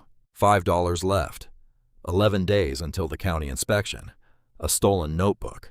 A developer whose family had spent 4 generations covering up the very history she was trying to uncover. And somewhere inside these walls, a passenger list that Eleanor Voss had hidden well enough that a century and a half of searching hadn't found it. Margaret's words from the night before, if they had already found it. They wouldn't need to steal a notebook. Logic. Simple. Clean. True. The list was still here. Wren stood, brushed dust from her jeans, tied her hair back, and began. She returned to the note she had discovered days ago, hidden inside Eleanor's route map, tucked between glued layers of paper so carefully that she had almost missed it entirely. The passenger list is not here. Search the station. Every clue Eleanor left outside the building, the supply chest by the creek, the coded maps, the carved route markers, all of them supported the story, proved the passengers existed, documented the supplies, confirmed the routes, but none of them contained the list itself, because the list never left the building. Eleanor had designed the entire trail of evidence as a frame, a structure of proof that only mattered once the central document was found. She wanted whoever discovered it to already understand what they were holding, to already have enough context to recognize its importance. She didn't want someone stumbling across names and not knowing what they meant. She wanted them to arrive at the list the way a traveler arrives at a destination. Having earned every mile, Wren stood behind this ticket counter, the same counter where Eleanor had stood every day for 7 years, selling tickets, recording names, watching families step through the door carrying everything they owned. If the passenger list is ever needed, search beneath the place where every journey began. Every journey began here, at this counter, where travelers purchased their passage, where Eleanor wrote their names into the official ledger for the company, and their real names into the hidden register that nobody was supposed to know existed. Wren had already searched the floor beneath the counter, already found the leather pouch with ticket stubs, already discovered the hidden office behind the rotating shelf. What hadn't she searched? She crouched, flashlight in hand, and looked at the counter itself. Not the surface, not the drawers, the frame, the heavy timber structure that supported the entire counter. Hand-cut joints, wooden dowels instead of nails in certain places. Same method, same pegs. Eleanor's signature. Wren ran her fingers along the underside of the frame, feeling for inconsistencies. Smooth wood, smooth wood, smooth wood. Then, a seam, almost invisible, running along one support beam near the center of the counter, where 2 pieces of timber met, except they didn't quite meet. The gap between them was slightly wider than every other joint. Not enough to see, just enough to feel. She examined it with the flashlight. 4 square wooden pegs, securing a narrow panel to the underside of the frame. Wren's hands trembled. She didn't try to stop them. Some moments are supposed to feel unsteady, because if your hands are perfectly still while you're reaching for something a woman hid 150 years ago, something she gave up her name and her home and her son to protect, then you're not paying attention to what you're touching. She eased the first peg free with her pocket knife, then the second, the third, the fourth. The panel shifted, slid sideways with a soft scraping sound. Wood against wood, old against old. Behind it, a shallow compartment, only a few inches deep, built into the frame itself, invisible from every angle unless you knew exactly where to look and exactly what Eleanor's construction methods looked like. Inside the compartment, resting on a narrow wooden shelf that had been sanded smooth with extraordinary care, a box, rectangular, dark wood, walnut, wrapped tightly in faded canvas that had been coated with old wax. A thin leather strap held the lid closed, and attached beneath the strap, a small handwritten tag, 3 words, "For every traveler." Wren did not open the box. She placed it on the ticket counter, stepped back, and sat on one of the old waiting benches across the room. She stared at it for a long time, because she understood what she was looking at. Not just a box, not just a document, a decision, made by a woman who knew she would never see the result. Eleanor Voss had wrapped this box, sealed it with wax, written those 3 words, placed it inside a hidden compartment, and walked away, not knowing if it would be found in 10 years, or 50, or 100, or never. She had done it anyway, because some things are worth protecting, even when you can't control what happens next, especially when you can't control what happens next. Wren pulled out her phone, called Silas Drummond first, then Nora Sutfield. "I found it," she said, to both of them. "I think I found the passenger list." Less than an hour later, both arrived, Silas carrying a camera and a notebook, Nora carrying archival gloves, preservation sleeves, a padded cloth, and the careful expression of a woman who has spent 15 years handling fragile documents and knows that excitement is the enemy of preservation. Neither spoke much. They stood around the ticket counter, looking at the wax-sealed box with something close to reverence. Silas removed his hat, held it against his chest. "Looks like Eleanor expected someone to find it eventually," he said softly. Nora nodded. She just wanted to make sure they found everything else first. Wren smiled. Despite the $5 in her pocket and the 11 days on the calendar and the stolen notebook and the ache in her back from sleeping on wooden floors for 3 weeks. She smiled, because Eleanor had been right. Someone did come back. Nora took charge. Gloves on, camera ready, every step photographed before the next one began. She loosened the leather strap, documented the tag, "For every traveler," photographed the wax coating from every angle, then carefully peeled the canvas away from the wood. The walnut box beneath was beautiful. Not ornate, not decorated. Beautiful in the way that careful craftsmanship is always beautiful.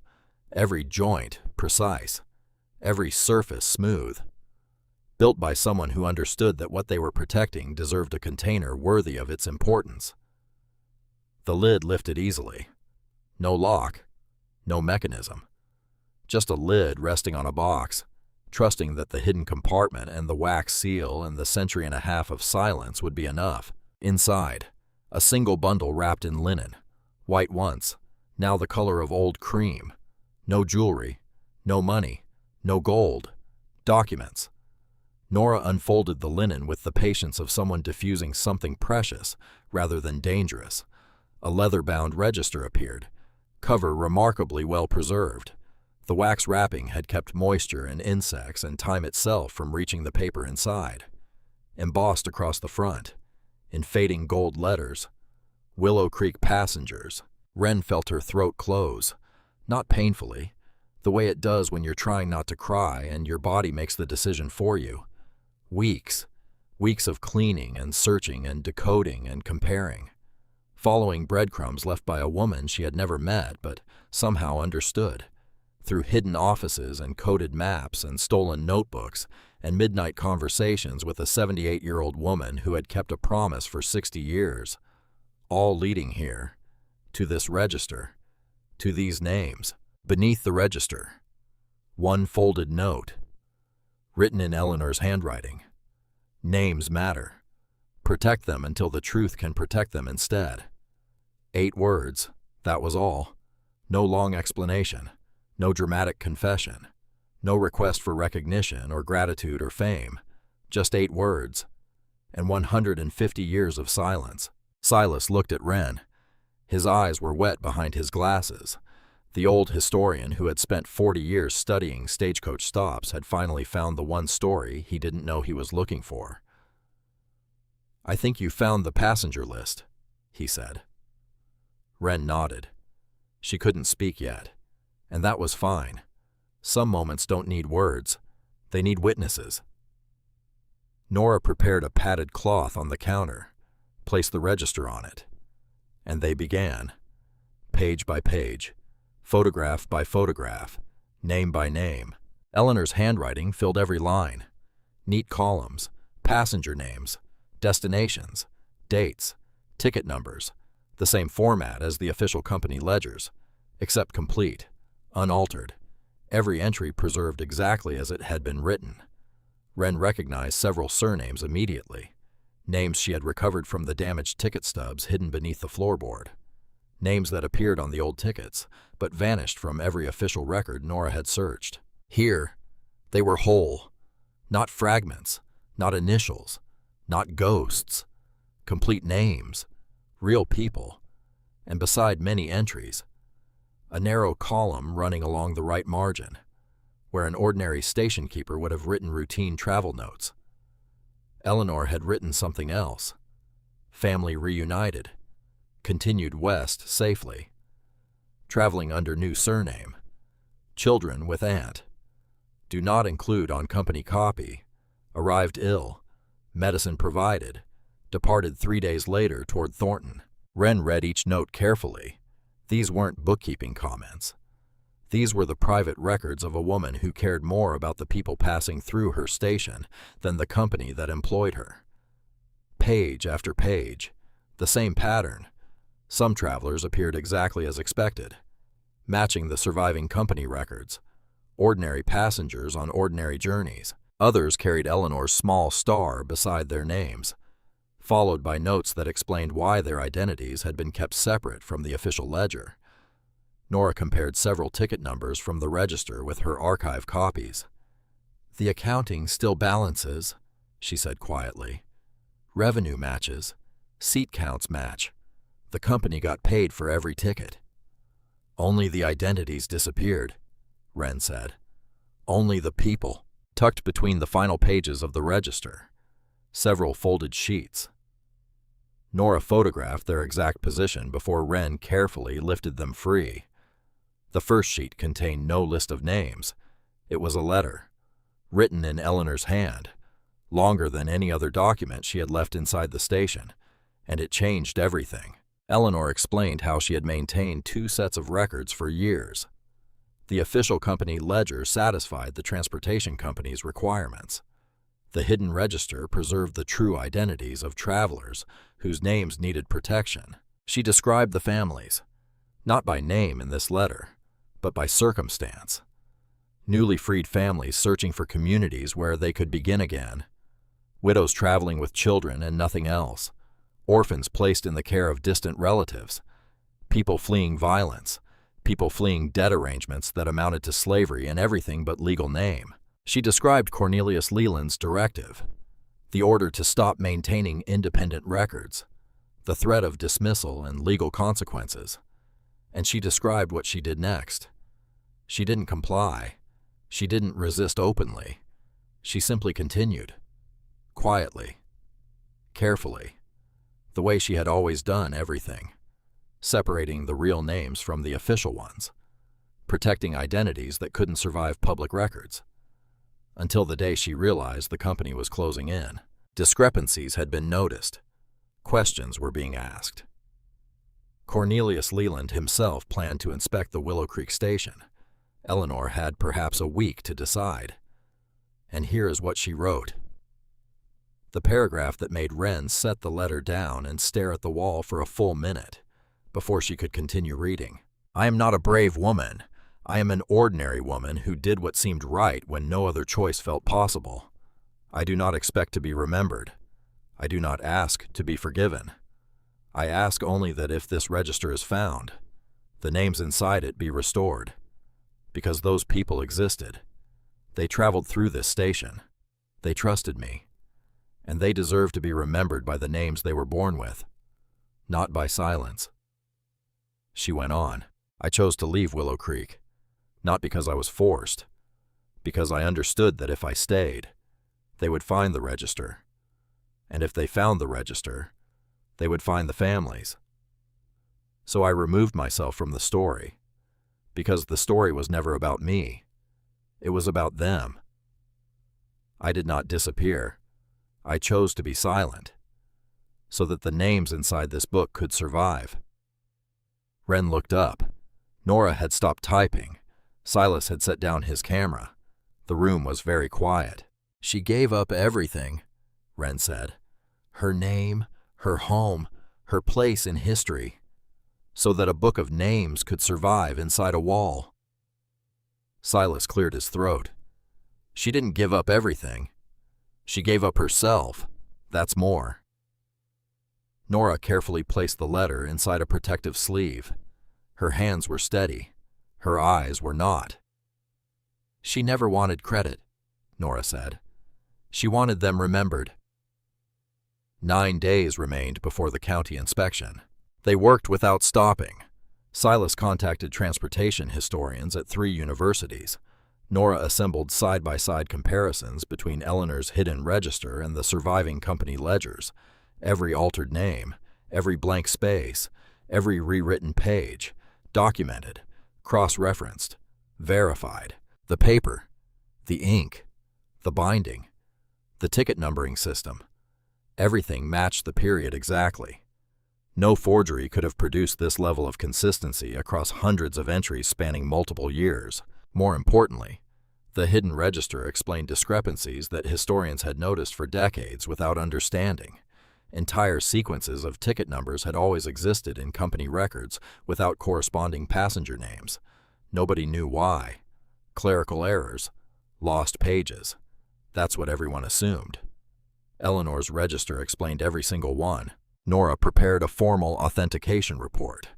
Conservative, evidence-based, no dramatic claims, no emotional appeals, just documentation compared with documentation, numbers checked against numbers, handwriting verified against known samples.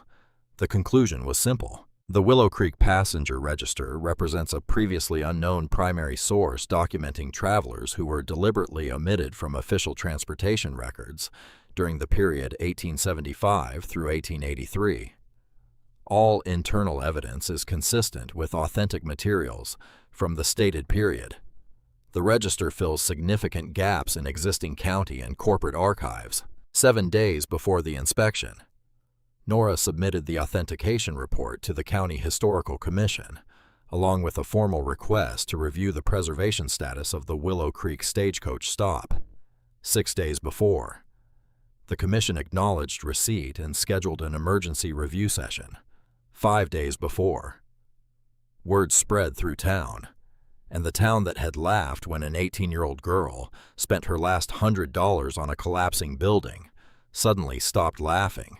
The County Historical Commission met on a Thursday afternoon, 5 days before the structural inspection deadline. The meeting room at the county courthouse was designed to hold 30 people. 60 showed up. Farmers, shopkeepers, teachers, retirees, families who had lived in the area for generations, and several people who had driven hours after learning about the discovery through local news coverage that had begun appearing earlier that week. Wren sat at a table in the front of the room, Nora on her left, Silas on her right, Margaret Calloway in the first row of the audience, Tin Box on her lap. Behind them, A display Nora had assembled showing enlarged photographs of every discovery: the hidden office, the coded route markers, the supply inventories, the damaged ticket stubs, the altered company ledgers, and the passenger register itself, resting inside a protective case, open to the first page. Eleanor's handwriting visible beneath museum glass. The lead archivist examined every document, slowly, thoroughly, the way people examine things when they understand that what they're looking at matters beyond the room they're sitting in. He compared Eleanor's register with authenticated company records, checked ticket numbers, verified dates, studied the handwriting analysis Nora had prepared. 40 minutes passed before he spoke. "This is one of the most thoroughly documented historical recoveries I've reviewed in 20 years of preservation work," he said. "Every conclusion is supported by multiple independent records." A transportation historian from the State University had driven 3 hours to attend. She compared Eleanor's original register with corporate documents from the same period. "The discrepancies we've observed in regional Stagecoach records for decades are now fully explained," she said. "Ticket sequences that never matched passenger counts, revenue that exceeded documented travelers. It all aligns with what this register shows." Nora presented her comparison charts, official ledgers on the left, Eleanor's hidden register on the right, names that appeared in one but not the other, ticket numbers that matched perfectly while identities quietly vanished. Silas provided historical context: how isolated Stagecoach stations served as critical waypoints for vulnerable travelers, how station keepers often exercised more authority and influence than their modest titles suggested, how the transition from stagecoach to railroad left dozens of small stations abandoned and their records scattered or destroyed. "Eleanor Voss was not famous," he said. "She held no title. She left no memoir. She simply did her job. And when doing her job wasn't enough to protect the people who trusted her, she did more." Nobody interrupted. Nobody checked their phone. Nobody shifted in their seat. Margaret Calloway raised her hand. "May I speak?" The commission chair nodded. Margaret stood slowly, holding the tin box against her chest. "My name is Margaret Calloway. I was born a half-mile from the Willow Creek station. I'm 78 years old, and I've been carrying this letter since I was 18. She opened the box, removed the letter, held it up so the room could see the yellowed paper and the faded handwriting. "This was written in 1879 by my great-great-grandmother. She gave it to her daughter, who gave it to her daughter, who gave it to my mother, who gave it to me." She unfolded it carefully and read aloud, in a voice that trembled, not with weakness, with 60 years of waiting. "You saved us when nobody else would open their door. You fed our children when we had nothing. You told us which road was safe and which was not. You kept our names out of the book so the men looking for us would find nothing." She paused. "We are alive because of you. Our children are alive because of you." She lowered the letter, looked directly at the commission. "My grandmother told me to give this letter to whoever came back to that station. I waited 60 years. Nobody came." She turned toward Wren. "Until she did.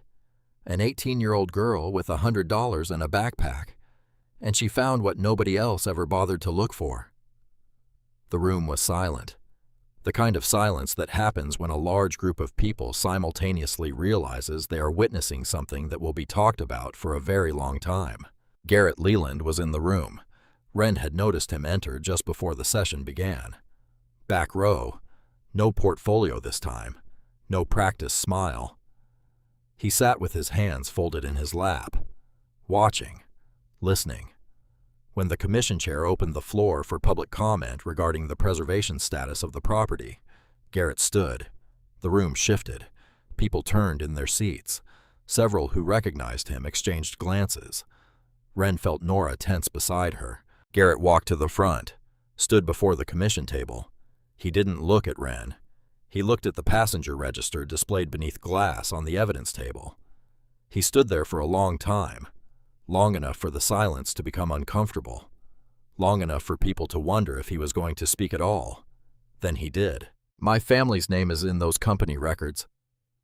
His voice was quieter than Wren had ever heard it, stripped of the polish, the confidence, the carefully constructed ease.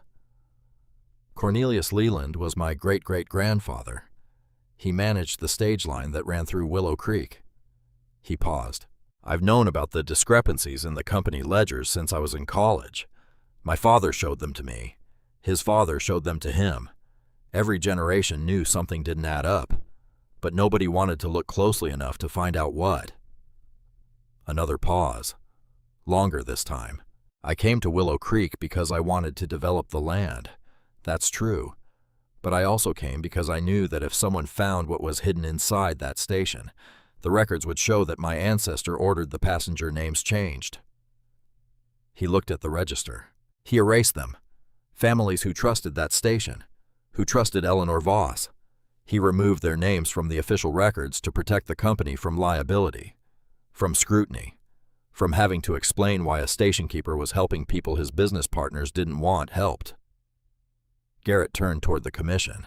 "I'm not going to stand here and tell you he was a good man who made a difficult decision. He wasn't. He made a choice that prioritized his company over human beings. And every generation of my family since then has made the same choice, the choice to keep quiet." He looked at Wren for the first time. "I tried to buy the station from you 3 times. I tried to wait out the inspection deadline. I wanted the building gone before anyone found what was inside it, because I was afraid of exactly this moment." He stopped. "But this is the moment, and I'm not going to run from it anymore." He turned back to the commission. "My family's company erased those names. Eleanor Voss preserved them. The evidence is right there. I won't oppose the preservation of the station. I won't pursue development of the surrounding land. And I'd like to contribute to the restoration fund, if the commission will allow it." He sat down. Nobody moved. The commission chair cleared his throat, adjusted his microphone, looked at his colleagues on either side. Then he spoke. "The commission votes unanimously to designate the Willow Creek Stagecoach stop as an official county historic landmark. Structural inspections scheduled for next week will be reclassified as a preservation assessment. All development proposals for the surrounding area are suspended pending full historical review." Applause. Not thunderous, something warmer. The sound of a room full of people who understood that they had just watched something rare. Not justice exactly. Justice would require a time machine and a conversation with Cornelius Leland that could never happen. Something closer to repair, the kind that begins when someone finally stops pretending the damage doesn't exist. Restoration began within a month. Skilled carpenters arrived from 3 counties. They repaired the sagging porch using traditional methods that matched the original construction. Broken windows were replaced with handmade glass, sourced from a restoration supplier 2 states away. The leaking roof was carefully rebuilt rather than replaced. Every repair respected the building's history. Nothing modernized. Nothing erased. Wren worked alongside volunteers every weekend, sanding old wood, cleaning fixtures, learning preservation techniques from experts who happily shared their knowledge. Her hands grew rough with calluses. Her arms grew strong with work. Her face grew brown with sun. She was no longer sleeping on the station floor. Margaret Calloway had settled that particular question on the night of the commission meeting. "You're staying with me," Margaret had said, not asking, telling. The farmhouse was warm. The bed was soft. The kitchen always smelled like coffee and something baking. And every morning Margaret drove Wren to the station in a pickup truck, so old it had opinions about cold weather. They ate breakfast together. They ate dinner together. They sat on Margaret's porch in the evenings while the light changed and the birds settled and the world slowed down to the speed of 2 women who had found each other at exactly the right time. Nora oversaw the archival care of every document, the passenger register, the supply inventories, the letters, the route maps, the carved symbols preserved in situ on the original beams. Silas created educational displays explaining the history of stagecoach travel and Eleanor Voss's role in protecting vulnerable travelers. He wrote the text himself, carefully, without exaggeration, without drama, just facts, dates, names, evidence. Deputy Ames Whitford stopped by regularly, sometimes to check on restoration progress, sometimes to bring sandwiches from the diner in town, sometimes just to sit on the new porch railing and watch the building come back to life. "Looks like you've done more for this place than anyone has in a century," he said once. Wren smiled. "It's doing more for me." The grand opening was scheduled for a Saturday in late October, almost exactly 1 year after Wren had walked into the county auction, carrying a backpack and $123. The morning arrived cool and golden, autumn light filtering through trees that had turned amber and rust. The station stood restored. Not rebuilt, restored. Every original beam preserved. Every wall maintained. The hidden office opened for visitors to step inside and see exactly where Eleanor had worked in secret for 7 years. Fresh flowers rested near the entrance, placed by descendants of families whose names appeared in the hidden register, people who had driven from across the county, across the state, from places they had settled generations ago after passing through a small stagecoach stop where a woman they never met had ensured they arrived safely. The passenger register was displayed in a custom case beneath museum glass, positioned on the original ticket counter, exactly where Eleanor had once stood recording names. Beside it, a simple plaque in honor of Eleanor Voss, whose quiet courage preserved the names of those who might otherwise have been forgotten. No grand titles beneath her name, no exaggerated claims. The evidence spoke for itself. Wren stood behind this counter as the first visitors arrived. School groups, history enthusiasts, families carrying old photographs, neighbors who had watched the restoration from a distance and finally decided to walk through the door. They admired the ticket counter, explored the hidden office, studied the coded route markers on the beams, read the comparison displays showing how official records had been altered, while Eleanor's register preserved the truth. And they stood quietly before the passenger register, reading names, one by one, written in careful handwriting by a woman who believed every traveler who passed through her station deserved to be remembered. By noon, the crowd had grown. The small parking area overflowed. People walked from town, carried folding chairs, shared food, the kind of gathering that happens when a community suddenly realizes it shares a story it didn't know it had. Wren was standing near the entrance, greeting a family who had driven 4 hours after recognizing their great-grandfather's name in a newspaper article about the register, when she noticed Margaret. Margaret was standing near the ticket counter, very still, looking at something Wren couldn't see from across the room. She walked over. Margaret wasn't alone. Beside her stood an elderly woman Wren had never seen before, small, white-haired, leaning on a wooden cane with both hands. She wore a dark blue dress with a silver brooch pinned near the collar. The woman was crying, quietly, the way people cry when they're looking at something they've been searching for their entire lives. She was staring at the passenger register, one finger extended toward the glass, not touching it, just pointing at a name on the 3rd page. "That's her," the woman whispered. "That's my great-grandmother."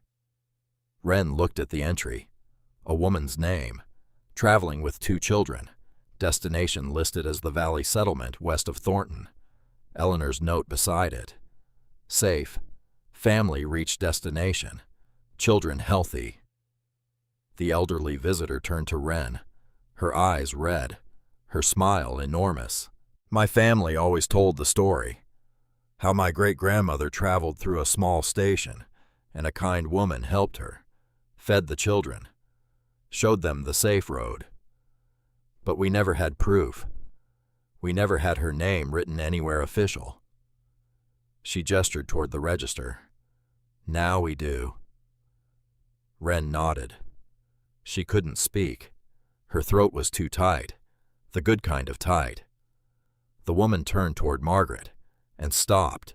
She looked at Margaret's face, then at the tin box Margaret held, then at Margaret's face again. "I know you," she said. Margaret shook her head slowly. We've never met. No, I mean I know your family. The woman reached into her purse with trembling hands, pulled out a small photograph, faded, creased from decades of handling, a daguerreotype mounted on a card. She held it beside the daguerreotype inside Margaret's tin box, the one Margaret had shown Wren on the very first evening they met. The family standing beside a loaded wagon, in the old visitor's photograph. The same wagon, the same road, but more people. 2 families standing together, adults and children, grouped close, as though they had been traveling together, as though they had been on the same journey. My great-grandmother traveled with another family, the woman said, her voice shaking now. She always told her children they were like sisters on the road. They survived together. They lost sight of each other after Thornton, and never reconnected. Margaret stared at the photograph, then at the woman, then at the register. 2 names, on the same page, 3 entries apart, same date, same destination, same coach. Eleanor's note beside both. Safe. Reached Valley. 2 families. Traveling together. Protected by the same woman. Separated by 150 years of silence. Standing beside each other again, in front of the register that had kept both their names alive. Margaret set the tin box on the counter. She opened it, placed her photograph beside the visitor's photograph. 2 halves of the same story. We're family, the old visitor whispered. Margaret pressed her hand against her mouth, held it there. Then she lowered it, and laughed. A real laugh, surprised and full, and breaking through every wall she'd ever built. We're family, she repeated. And we didn't know until today. The 2 women embraced, carefully, with arms that aren't as strong as they once were, but hold on just as tight. Wren stepped back. She didn't need to be part of this moment. She just needed to witness it. Because that's what this whole story had been about. Not treasure, not fame, not a dramatic reveal that changed the world overnight. Just names, restored to the people who carried them, connected across time by a woman who believed that remembering someone's name was the most important thing you could do for them. Evening came slowly. The crowds thinned. Families said goodbye. Cars drove away trailing dust and sunset light. School groups departed carrying educational packets Silas had prepared. Historians exchanged contact information with Nora and promised follow-up research. Garrett Leland had attended. Quietly. He didn't speak to anyone. He walked through the restored station, read every display, stood before the register for several minutes, then left. At the door, he paused, turned back toward Wren. He didn't smile, not the practiced kind or any other. He just nodded. Once. A man who finally understood that some debts can't be paid, only acknowledged. Then he was gone. Deputy Ames Whitford was the last visitor to leave. He stood on the porch beside Wren and Margaret, looking out across the clearing where the late sun painted everything gold. Good day, he said. Good day. Wren agreed. He put his hat on, walked down the steps, then turned back. You know, when you bought this place, I figured it'd fall down within a month. So did everyone else. Yeah, well. He adjusted his hat, almost smiled. Everyone else was wrong. He drove away. Wren and Margaret sat on the porch as the light faded. The station stood behind them. Restored. Quiet. Warm light glowing through the windows where new glass caught the last of the sunset. Inside, the passenger register rested beneath glass on the old ticket counter. Every name visible. Every identity restored. 150 years of silence finally broken. Not by shouting, not by force, not by money or power or fame. By patience. By one careful woman who hid the truth inside the walls, and another who carried a letter for 60 years, And an 18-year-old girl who spent her last $100 on something everyone else believed was worthless. Margaret sipped tea from the thermos she always carried, steam rising into the cool evening air. "You know what I keep thinking about," she said. "What? The day you showed up at the auction. $100. That backpack. Those people laughing." Wren smiled. "I try not to think about that part. I think about it all the time." Margaret set her cup down, looked at Wren with steady eyes, the gaze of a woman who had lived long enough to recognize important moments while they were still happening. "I waited 60 years for someone to come back to this station. 60 years. I had that letter ready, the whole time, and I always imagined it would be a historian, or a professor, or some fancy researcher with a university behind them." She paused. "Instead, it was you, 18, broke, sleeping on the floor, eating granola bars for dinner. That's a pretty accurate summary." Margaret laughed, then reached over and took Wren's hand, held it firmly, the way you hold someone's hand when you need them to hear something true. "You didn't come here looking for treasure, Wren. You came here looking for a roof. And instead you gave 100 forgotten families their names back." Wren looked at the station, at the restored porch, at the flowers left by descendants, at the windows glowing with warm light for the first time in a century and a half. She thought about the morning she had left Mrs. Partridge's house, the $20 slipped into her pocket, the closed door, the empty road.